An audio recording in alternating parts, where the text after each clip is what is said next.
jangan sampai nggak beberapa waktu dari itu mereka terus pisah, terus orang-orang akan mengingat bahwa ini semua Denny Darko lagi.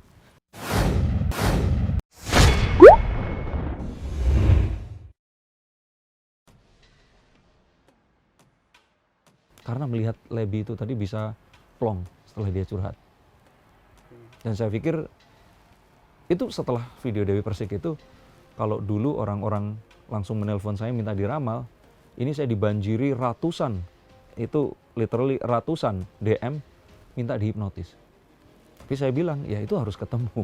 Saya nggak bisa seperti itu. Dulu sekali tahun 2012 sampai 13 itu saya pernah mencoba untuk buka klinik sama teman yang dia punya sertifikasi untuk menjadi seorang clinical hypnotherapist.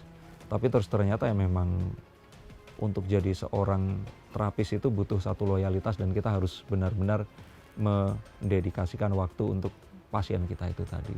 Nah, saya nggak sanggup itu, akhirnya saya ya udah melakukan apapun yang saya lakukan di dunia hiburan sekarang ini. Ya itu seperti yang dilihat. Saya mungkin kalau boleh dibilang, saya kalau dilihat di video pun, saya lebih sering melirik ke arah suaminya. Saya cuma berpikir kalau istri saya mengungkapkan itu pada saya, apa perasaan saya saat itu.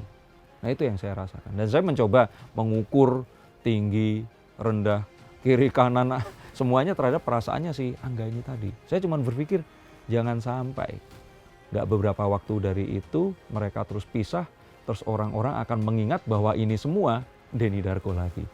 Karena saya teringat sekali dan lumayan traumatik dengan saat orang-orang menganggap saya ini adalah orang yang bisa meramalkan kematian Julia Perez. Nah, pada kenyataannya itu nggak benar. Karena waktu itu nggak live. Dan saya pikir kalau seandainya saya terminate saat itu, nggak ada yang diuntungkan. Angga sudah kadung denger, Dewi Persiknya juga setengah jalan. Itu sama seperti kalau kita tidur, yang seharusnya itu satu jam setengah, tiba-tiba baru 30 menit terus kita bangunin, proses curhatnya itu terhenti. Dan saya pikir ya malah nggak ada yang akan diuntungkan sama sekali di situ. Saya pikir at least kalaupun ini nggak jadi konten, ada satu perasaan yang dikeluarkan. Dan ya saya bahkan sempat terpikir kalau seandainya mau saat itu DP saya bangunkan, saya bilang kameranya itu nggak nge-record dan Angga tahu permasalahan ini, ya saya ngobrol sendiri sama Angga.